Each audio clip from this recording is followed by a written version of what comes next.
প্ৰথম পৰ্যায়ৰ নিৰ্বাচন অনুষ্ঠিত হ'ল সুচাৰুৰূপে 14খন জিলাত এইবাৰ লক্ষ্য হৈছে দ্বিতীয় পৰ্যায়ৰ নিৰ্বাচন গতিকে উঠিবই লাগিছে শাসক বিৰোধী আজিৰ দিনটোত কেইবাখনো নিৰ্বাচনী সভাত ব্যস্ত থকা দেখিবলৈ পোৱা গ'ল মুখ্যমন্ত্ৰী ডক্টৰ হিমন্ত বিশ্ব শৰ্মাক হাজো শুৱালকুছি ধুবুৰী বঙাইগাঁৱত মাৰাথন নিৰ্বাচনী প্ৰচাৰ চলালে মুখ্যমন্ত্ৰীগৰাকীয়ে আজিৰ দিনটোত মুখ্যমন্ত্ৰীগৰাকীয়ে কি বিষয়ত প্ৰতিক্ৰিয়া ব্যক্ত কৰিলে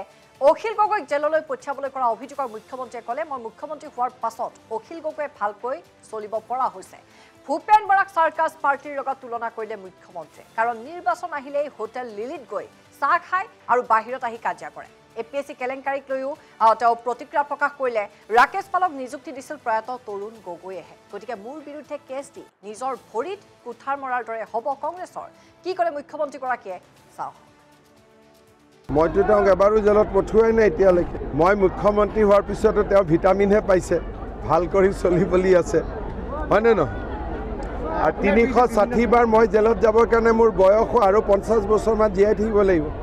গতিকে তেওঁ মোৰ দীৰ্ঘ আয়ু কামনা কৰিছে মই তাক ধন্যবাদ দিছোঁ আমাৰ এজিপি বিজেপি আমাৰ মিত্ৰ দল ভূপেন বৰা অখিল গগৈ এইবিলাকে ইলেকশ্যন আহিলে নিজকে সাৰ্কাছ টাইপ কৰি দিয়ে লিলি হোটেলতো বহিব চাহো খাব আকৌ ইজনে সিজনৰ লগত কাজিয়াও কৰিব সাৰ্কাছ পাৰ্টিও ইয়াতকৈ ভাল তেওঁলোকে নিজক এটা যে গাম্ভীৰ্য থাকিব লাগে সেইটোও নোহোৱা কৰি দিয়ে মোৰ লগত এজাহাৰ দি কি লাভ হ'ব মইতো য'ত কমিশ্যনে যি লিখিছে এইটোহে মই কৈছোঁ তাতো নামো ওলাই আছে গতিকে মোৰ বিৰুদ্ধে এজাহাৰ দিলে আকৌ সেই এজাহাৰ কেইখন তৰুণ গগৈৰ বিৰুদ্ধে যাব কাৰণ ৰাকেশ পালকটো মই নিযুক্তি দিয়া নাছিলোঁ তৰুণ গগৈহে দিছিল হয় নহয় আৰু বিয়াত সোণৰ গহনাটো মই লোৱা নাছিলোঁ গৌৰৱ গগৈহে লৈছিল গতিকে আকৌ তেওঁলোকৰ ফালে কাৰপাত যাব মইতো তেওঁক এবাৰো জেলত পঠুৱাই নাই এতিয়ালৈকে মই মুখ্যমন্ত্ৰী হোৱাৰ পিছতো তেওঁ ভিটামিনহে পাইছে ভাল কৰি চলিবলি আছে হয়নে নহয় আৰু 360 বাৰ মই জেলত যাবৰ কাৰণে মোৰ বয়স আৰু 50 বছৰমান জীয়াই থাকিব লাগিব গতিকে তেওঁ মোৰ দীৰ্ঘ আয়ু কামনা কৰিছে মই তাক ধন্যবাদ দিছোঁ আমাৰ এজিপি বিজেপি আমাৰ মিত্ৰ দল ভূপেন বৰা অখিল গগৈ এইবিলাকে ইলেকশ্যন আহিলে নিজকে সাৰ্কাছ টাইপ কৰি দিয়ে লিলি হোটেলতো বহিব চাহো খাব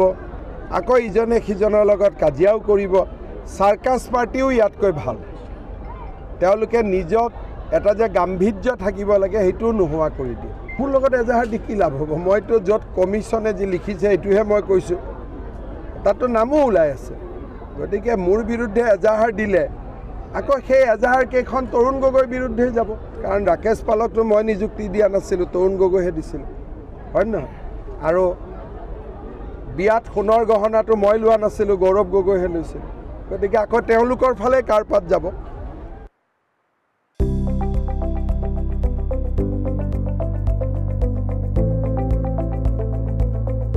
NB নিউজ সহজ সৰল ভাষাত নৱভাৰতৰ কথা